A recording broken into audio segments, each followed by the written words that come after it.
Let's bring in MS Now's Inzamam Rashid, live in Dubai for us, and Brett Bruen, former U.S. diplomat who served as Director of Global Engagement and President of Global Situation Room, Inc. Inzamam, what are we hearing from Iran when it comes to this U.S. proposal? What could the regime say?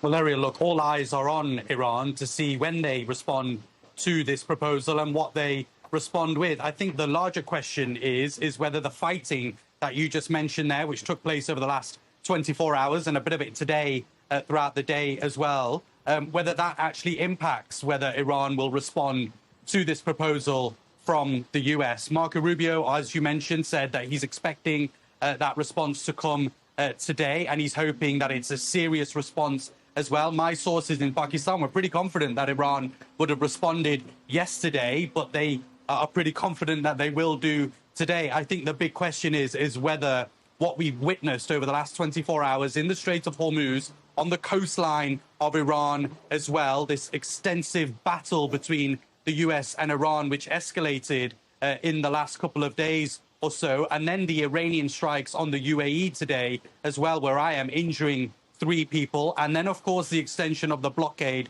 which continues, another 2 ships being disabled by the US Navy once again today, is whether Iran will actually respond now because of all of that. I just want to read you what the foreign minister had said earlier today in a tweet. He said that every time a diplomatic solution is on the table, the US opts for a reckless military adventure. Is it a crude pressure tactic or the result of a spoiler, once again duping POTUS into another quagmire? Whatever the cause is, outcome is the same. Iranians never bow to pressure. And that's one key element there. These people, these Iranians, would never bow to pressure. They will not capitulate to any of the US demands. They will not essentially listen to what the US has got to say and say, okay, that's fine, we'll go ahead with your decision. They will come back with their own ideas of this proposal, and that will include ensuring that they get a better outcome as a result of this conflict than they were in before it actually started. I think just one important point here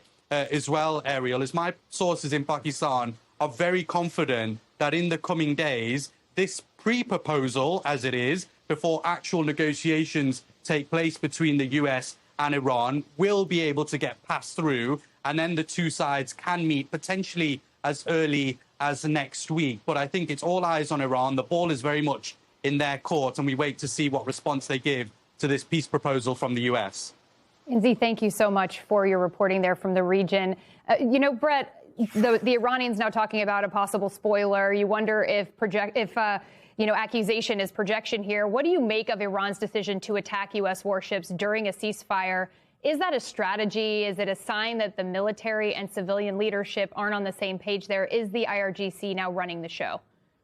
Well, Trump likes to call it a love tap. I think Tehran would call it a reminder that they still have missiles, drones, a terrorist network. In Trump's words, they still have cards. And this is all about strategic positioning as you go into this next phase of the crisis. So Tehran wants Trump and his team to understand that they can pull out these pain points and pressure them when and where they want. And, despite all of Hegseth's hubris and Trump's boasting, Tehran very much still has these options on the table. And it's what makes it so difficult for Trump to try and get concessions.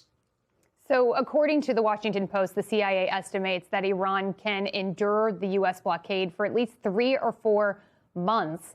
And the Washington Post also reporting that Tehran has that significant stockpile of ballistic missiles, as you suggest, despite President Trump's claims that the arsenal has been completely wiped out. Is Tehran's strategy here just the wait and see, the play for time, trying to drag this on as long as possible, hoping the president runs out of patience? I think there's 2 elements. And Ariel, you mentioned that I served in Iraq, in a number of countries in civil war and crisis. And there is this tendency in Washington to apply our logic, our sense of what we would endure, the economic, obviously, also the military threshold.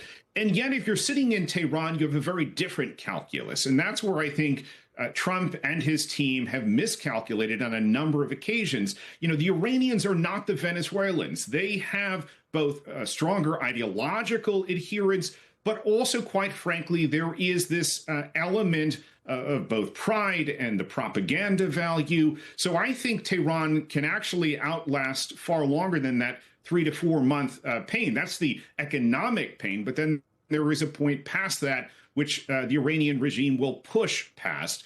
To this question, quite frankly, of what Iran's game plan is, I think it comes down to get as many concessions as they can. And we're already seeing this from Trump. He's not talking about the missiles. He's not talking about the drones. He's not even talking about the terrorist networks. He's just focused on the nuclear capability, which he obliterated by his own claims last summer.